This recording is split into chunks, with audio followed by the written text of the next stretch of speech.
네, 오늘 말씀 우리 함께 봉독하도록 하겠습니다. 오늘 말씀 누가복음 21장 10절에서 19절 말씀까지입니다. 네, 제가 말씀을 봉독하도록 하겠습니다. 또 이르시되 민족이 민족을 나라가 나라를 대적하여 일어나겠고 곳곳에 큰 지진과 기근과 전염병이 있겠고 또 무서운 일과 하늘로부터 큰 징조들이 있으리라. 이 모든 일 전에 내 이름으로 말미암아 너희에게 손을 대어 박해하며 회당과 옥에 넘겨주며 임금들과 집권자들 앞에 끌어가려니와 이 일이 도리어 너희에게 증거가 되리라. 그러므로 너희는 변명할 것을 미리 궁리하지 않도록 명심하라. 내가 너희의 모든 대적이 능히 대항하거나 변박할 수 없는 구변과 지혜를 너희에게 주리라. 심지어 부모와 형제와 친척과 벗이 너희를 넘겨주어 너희 중에 몇을 죽이게 하겠고 또 너희가 내 이름으로 말미암아 모든 사람에게 미움을 받을 것이나 너희 머리털 하나도 상하지 아니하리라. 너희의 인내로 너희 영혼을 얻으리라. 아멘. 네, 오늘도 이렇게 새벽 기도의 자리에 나온 우리 모든 성도 여러분 진심으로 환영하고 또 축복합니다. 오늘 말씀을 듣는 가운데 또 기도 제목을 가지고 또 기도하는 가운데 하나님의 크신 위로와 은혜가 우리 모든 성도 여러분들께 충만히 있기를 축복하며 또 소망합니다. 실로 굉장히 오랜만에 누가복음의 말씀을 함께 살펴보는 것 같습니다. 우리가 지난번에 읽었던 말씀은 예수님께서 예루살렘에서 마지막 사역을 하시면서 성전에서 제자들과 그리고 이스라엘 백성들을 가르치신 그런 교훈이었습니다. 예루살렘의 종교 지도자들의 도전, 그리고 가난한 과부가 헌금을 하는 것을 보고 주신 교훈들, 그리고 마지막 때에 대한 말씀입니다. 그 중에 우리는 종말에 대한 말씀을 계속해서 살펴보고 있는 것입니다. 제가 재차 말씀드렸다시피 종말은 누구도 알지 못하고 또 누구도 가늠하지도 못합니다. 그래서 종말이라고 하면 특정한 때와 날이라고 여기기보다는 예수님께서 승천하시고 난 뒤부터 재림하시기 전까지 모든 날들을 의미한다고 생각하면 쉽다고 말씀을 드렸습니다. 현혹하는 무리들과 그리고 이단들, 많은 거짓 선지자들은 종말을 알 수 있다고 어떤 일이 벌어지면 이 일이 바로 성경에 등장하는 종말의 징조라고 입이 아프도록 이야기를 합니다. 허리케인이 온다든가 대지진이 온다든가 원자력 발전소가 폭발을 한다든가 아니면 요즘 시대에 코로나가 창궐을 한다든가 이런 모든 징조들을 가지고 사람들을 현혹하고 유혹하는 것이죠.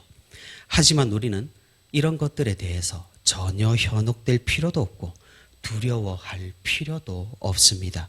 왜냐하면 예수님께서 오늘 말씀하신 것들 그리고 성경에 등장하는 모든 종말의 징조들은 이런 종말의 시기, 예수님께서 승천하시고 재림하시기 전까지 이런 시기에 언제든지 일어나도 이상한 것이 아니기 때문입니다. 그래서 우리는 이런 징조들과 사건들에 대해서 두려워하거나 겁을 내기보다는 오히려 주님의 재림을 소망하면서 담대히 살아가는 것이 중요할 것입니다. 그래서 우리는 예수님의 9절 말씀에 귀를 기울일 필요가 있습니다. 우리가 오늘 읽지는 않았지만 우리가 지난번에 살펴봤지만 난리와 소요의 소문을 들을 때마다 두려워하지 말라. 이 일이 먼저 있어야 하되 끝은 곧 되지 아니하리라. 난리와 소요가 있겠지만 그것이 끝이 아니라는 사실입니다. 심지어 이 난리와 소요가 나 자신 개인의 죽음이라고 할지라도 그것은 정말 끝이 아니라는 사실이죠. 우리에게 끝은 무엇입니까? 그것은 주님의 재림입니다. 이것을 우리가 기억한다면 우리가 현대에도 겪고 있는 종말의 징조들과 사건들을 우리는 담대히 바라볼 수가 있을 것입니다. 하지만 문제는 이것에 있지 않다는 사실입니다. 종말의 때는 곧 또한 핍박의 때입니다. 주님께서 재림하시기 전까지는 곧 환란의 시대라는 사실입니다. 큰 징조들과 동시에 이제는 그리스도인들에게 대적이 일어나는 그런 시대가 바로 종말의 시대라는 것입니다. 우리는 역사적으로 이런 사건들을 경험을 했습니다. 특별히 우리나라에서는 무엇입니까? 우리나라 가운데에서는 일제강점기가 그런 대환란의 시대였고 또는 6.25 사변 때가 대핍박의 시대였습니다. 정말이지 예수님께서 오늘 말씀하신 그 종말의 시대와 너무나 잘 들어맞는 그런 사건들을, 그런 시대를 우리나라 또한 경험을 했던 것입니다. 그때 그리스도인들은 핍박을 받았고 또한 많은 수가 순교를 했습니다. 너무나도 두려운 시대였습니다. 하지만 우리 주님께서는 이마저도 이미 모두 아시고 우리에게 지금 말씀해 주시는 것입니다. 이런 오늘 예수님의 말씀을 듣는, 이런 박해가 있을 것이라는 말씀을 듣는 사람들은 지금 누구입니까? 바로 예수님의 제자들이죠. 우리는 이 제자들이 장차 어떻게 되는지를 이미 성경을 통해서 알고 있습니다. 주님의 이름으로 인하여서, 예수님을 믿는다는 사실로 인하여서 베드로와 요한은 사내들인 공회에서 재판을 받았습니다. 그리고 예수님의 제자 야고보는 일찍이 순교를 당했습니다. 사도 바울도 숱한 박해를 받으면서 선교 사역을 감당했습니다. 하지만 이런 많은 고난과 박해조차도 교회를 꺾을 수는 없었고 그리스도인들을 이 땅에서 사라지게 할 수는 없었습니다. 왜 그렇습니까? 이런 일들이, 이런 박해와 고난들이 오히려 증거가 된다고, 참된 믿음의 증거가 된다고 오늘 13절에 우리 주님께서 말씀하셨기 때문입니다. 고난과 핍박은 믿음의 증거가 되고 신앙의 결실이라고 주님께서는 이미 선포하셨기 때문입니다. 그래서 주님의 제자들은 그런 재판장에 가서도, 그런 박해의 상황 가운데에서도, 그런 대적의 환경 가운데에서도 변명할 거리를 미리 궁리하거나 연구하거나 애쓰지를 않았습니다. 오직 주님의 말씀을 전파하는 사명에 힘을 쏟았던 것입니다. 주님께서 15절에 말씀하신 바와 같이 그런 상황 가운데에서도 성령님을 통하여 주님께서는 우리에게 지혜를 주시고 벗어날 수 있는 환경을 열어주셨기 때문입니다. 이렇게 주님께서 하신 말씀은 성경을 통해 그대로 다 이루어진 것입니다. 하지만 우리는 조금 의문을 가질 수가 있겠습니다. 오늘 18절 말씀입니다. 너희 머리털 하나도 상하지 아니하리라. 생각해 보면 그렇습니다. 야고보는 순교했습니다. 베드로도 결국 나중에 순교를 당하게 되죠. 사도 바울도 로마의 형장에서 이슬로 사라지게 됩니다. 머리털이 상하지 않기는커녕 굉장히 큰 해를 입었다는 사실입니다. 그럼 오늘 18절의 이 예수님의 말씀은 대체 무슨 말씀일까요? 정말로 자신의 머리털 하나도 상하지 않을 것이란 그런 말씀일까요? 그래서 우리는 19절에서 해결책을 얻을 수가 있습니다. 19절, 너희의 인내로 너희 영혼을 얻으리라. 말하자면 예수님께서 말씀하신 머리털은 우리의 영혼을 의미하는 것이죠. 하나님으로 통한 구원을 의미합니다. 주님을 믿지 않고 평안함만 추구한 사람들은 나중에 결국 영혼의 상실을 경험할 것입니다.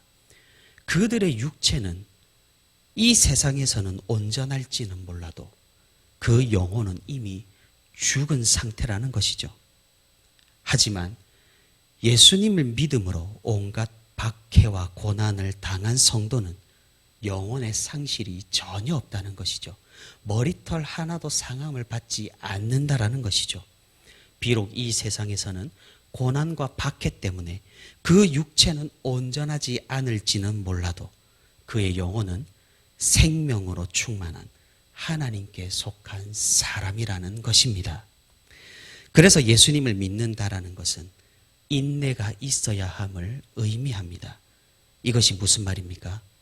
다른 말로 우리에게 인내할 것이 없다면 그것은 주님을 믿는다고 보기 어렵다는 사실입니다. 오늘 우리가 읽은 주님의 말씀 가운데 얻을 수 있는 교훈이 무엇입니까? 그것은 그리스도인들의 삶은 평탄하지만은 않다는 그런 진리입니다. 세상 사람들도 물론 인생의 굴곡이 있습니다.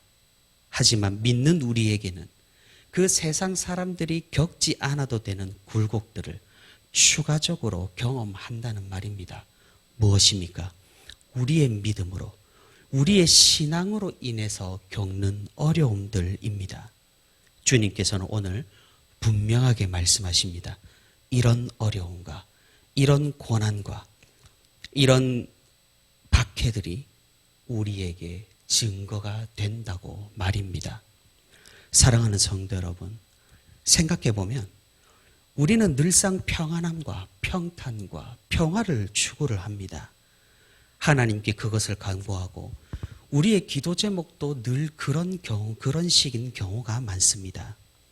세상 어느 누가 고난을 받고 싶어하고 어려운 삶을 기대하고 박해와 고통을 원하겠습니까? 하지만 분명한 사실은 성도의 삶은 그렇다라는 사실입니다. 그렇다고 아무런 고난이나 고통이 아닙니다. 세상 사람들이 다 겪는 그런 어려움이 아니라는 것입니다. 분명하게 신앙으로 인한 주님의 이름으로 오는 그런 고통과 고난입니다. 그래서 우리는 생각을 해봐야 합니다. 내 삶에 과연 이런 어려움들이 있는가 말입니다. 만약에 그런 것이 전혀 없고 우리 삶에 주님의 이름 때문에 받는 고통이 없다면 어쩌면 내 삶의 방향이 잘못된 것일 수도 있다라는 사실입니다. 주님의 길은 대가를 요구합니다. 주님의 말씀을 따르는 길은 넓은 길이 아니라는 것이죠. 좁은 길이고 주님께서 이미 걸어가신 그 피의 길입니다. 우리가 기억해야 할 것은 주님께서 우리를 이끄시지만 감당할 것들이 우리에게 분명히 있다라는 사실입니다. 사랑하는 성도 여러분, 우리의 삶에 이런 어려움이 있기를 소망합니다. 아이러니하겠지만 그것이 바로 우리가 살 길입니다. 우리는 좁은 관점으로 당장의 편함을 추구하기가 쉽습니다. 하지만 우리 주님께서는 우리에게 영혼의 관점을 보여주시고 계시는 것입니다. 당장은 인내로 인해 고생스럽고 힘들고 어려울 수가 있습니다. 하지만 주님의 이름으로 감내하는 그 인내로 인해 비록 육신은 지치고 해지겠지만 우리의 영혼은 더욱 빛날 것입니다. 영원을 얻기 위해 우리가 대신 치르지 못할 것이 무엇이 있겠습니까? 우리가 정말로 중요한 것을 위해 진실로 가져야 할 것을 위해 기꺼이 주님께서 가신 그 길을 따라 걷는 모든 성도가 되기를 바랍니다. 말씀을 맺도록 하겠습니다. 종말의 징조와 환난과 난리들, 그리스도인들에게 닥쳐오는 박해와 고난은 정말 어느 시대든 있어 왔습니다. 우리는 두렵겠지만 또 힘들겠지만 두려워할 필요가 없고 또 못 견뎌낼 것도 없습니다. 왜냐하면 주님께서 이미 우리를 위해 그 길을 가셨고 우리는 그 주님을 믿으며 주님께서 주시는 능력과 소망으로 이겨낼 수가 있기 때문입니다. 사랑하는 성도 여러분, 어느 때보다 가장 믿음이 강하게 필요한 시기입니다. 우리가 이 시대에도 주님의 말씀을 기억하며 어려움과 고난이 오히려 복되고 증거가 된다는 사실을 우리가 반드시 기억하기를 바랍니다. 그 고난 뒤에 주님께서 주시는 참된 평화와 기쁨을 우리 함께 누리는 저와 우리 부천 시민교회 모든 성도가 되기를 소망합니다.